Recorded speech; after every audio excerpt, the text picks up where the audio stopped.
killer, a man sentenced to 4 consecutive life terms without the possibility of parole, but allowed to have unsupervised family visits. And one of those visits, his wife ends up dead. Your reporter Madison Keevy has the woman's family's plea to the prison make changes and give them answers. Love their grandchildren more than anything. And that's what hurts the most, is because we got some that's about 3 years old. They don't know, what's going on. It's hard to explain that to them. Stephanie Brinson wore many hats. Grandmother, mom, a volunteer who gave back to her community. It really hurt. She was a very loving person to a fault. She didn't care what your past was. She saw the good in everybody. Stephanie died during an overnight family visit at Mule Creek State Prison. She was there visiting her husband, David Brinson, sentenced to 4 consecutive life terms without the possibility of parole for killing 4 men in a Los Angeles robbery in 1994. She liked this guy and she trusted him, and unfortunately, it was her demise. According to the Amador County Sheriff's and CDCR, at some point in the middle of the night during their November visit, Brinson called the prison staff to say Stephanie passed out. 2 weeks later, her family was told something seemed suspicious about the case. Kind of suspected it was something weird going on because she was healthy. Her children's fears realized. The Amador County coroner ruled it a homicide. Stephanie was strangled. It's a very frustrating role because we know it was just him and her in the room, nobody else. No supervision, no phones. They take her phone, they take all her belongings. So what hope does she have to, her life is in his hands at that point. Her children want answers. Why an inmate with a violent history was allowed to have unsupervised visits at all? We took those questions to CDCR. They say protocol is that visits are determined by conduct while incarcerated, not convictions, unless an inmate has suspended privileges due to disciplinary actions, are on death row, or are convicted for sex offenses. We just want answers. What could be done, not even just for the sake of my mom, but for the future, for somebody else's mom, somebody else's wife. Trying to make a change. There are no Prediction, ascension, love me or hate me, there's no in between. So you gotta talk about the elephant in the room. She married this man knowing he was a convicted killer. That's number 1. Number 2, this wasn't her first conjugal visit with this fucking savage. Number 3, you're not gonna get no answers, bro. This is gonna fall on deaf ears. Mule Creek, whatever. They're not trying to hear it. It's not their fault. You know whose fault it is? It's your mom's fault. Your mother's at fault for going to play pen pal with this fucking savage, because she's 8 to 10 years older than him. She met him online, because I did the research on her. She met him online, this pen pal shit that they got going on in California, and she marries him while he's incarcerated. There's no eligible bachelors in Mule Creek, by Sacramento, where she's from, because I think that's NorCal. That's NorCal, yeah. That's Northern Cali. So, yeah, Sacramento, Stockton, Mule Creek, all that up there. That's NorCal. There's no eligible bachelors there. There's nobody there that you can build with on the outside in society that might be a God-fearing man that you can trust with your life.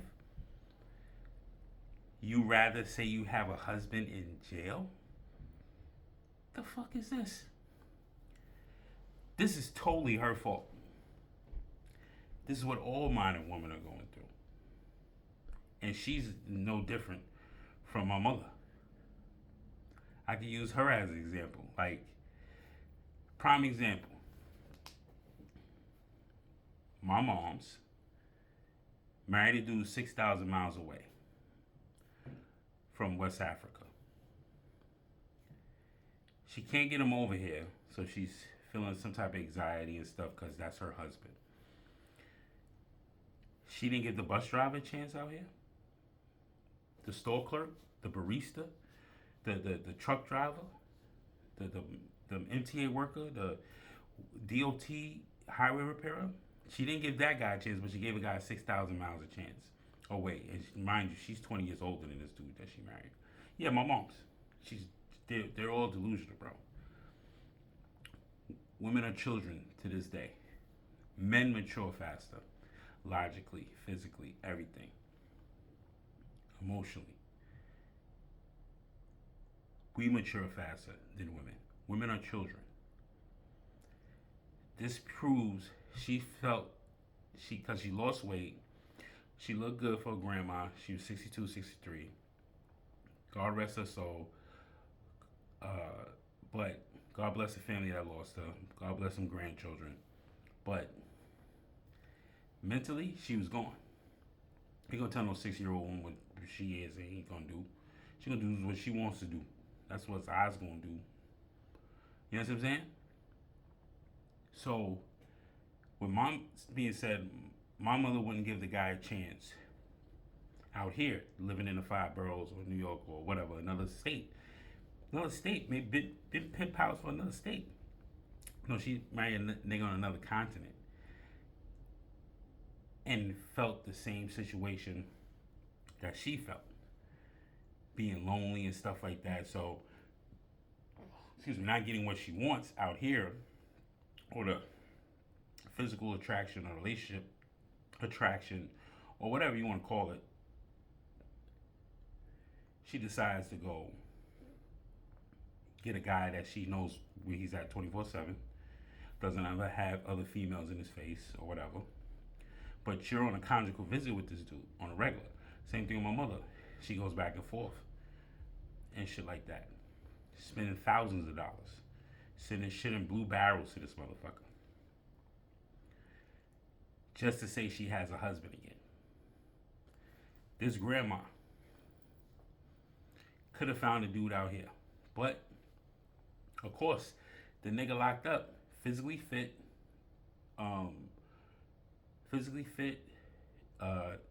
doesn't drink, don't smoke, ready to rage into that vagina, ready to pound that vajayjay out when he sees her. But the factor is, it's her fault. It's my mother's fault that this guy can't get over there. You shouldn't have put all your eggs in one basket to date a guy 6,000 miles away, and she put all her eggs in a fucking basket dating a fucking guy or marrying a guy in jail. That's fucking absurd. There was another case in Texas, but Texas don't allow conjugal visits for death row inmates. He was on death row. Pretty young white girl, 28, 29, marries a convicted killer, but she can only see him through the glass. They didn't have private visits. You're in your late 20s, early 30s. Why are you marrying a dude on death row? Actually on paper, license and everything. That's crazy. Like, the mental of certain women is fucking distorted. It's not real. The bottom line is, it's her fault. What happened? Even when my mom was like, she going back and forth to Africa, she said, my kind of scares me and stuff. And I said, you need to cut him off. Because there's going to be a time that you might not come back because he's going to feel some kind of way that he's not leaving with you. You get what I'm saying? But this is the situations they put themselves in to feel alive. I never felt so alive. He makes me feel good. That's a woman's thinking. Not thinking logically, just thinking on feelings. The feelings. It's my feelings. Amazing, bro. Just amazing. But my conclusion is, try to date the nigga down the block to see what he can offer you before you go give your time to a nigga in Mule Creek State Penitentiary or fucking 7,000 miles away for what you really call a long-term fucking relationship. It's her fault. No one else's. Not the DOC, not the Department of Corrections in Sacramento, not no one's fault, not Governor Newsom's fault. It was her fault all the way through. That's what it is. Prediction Ascension. Love me, hate me. There's no between. Like, comment, subscribe. Help me out with the motherfucking algorithm. And women, please start thinking logically and stop thinking with your feelings through your vagina. Come on, man. Hit the like button. Like, comment, subscribe, man. Help me out, bro. Let me know what you think.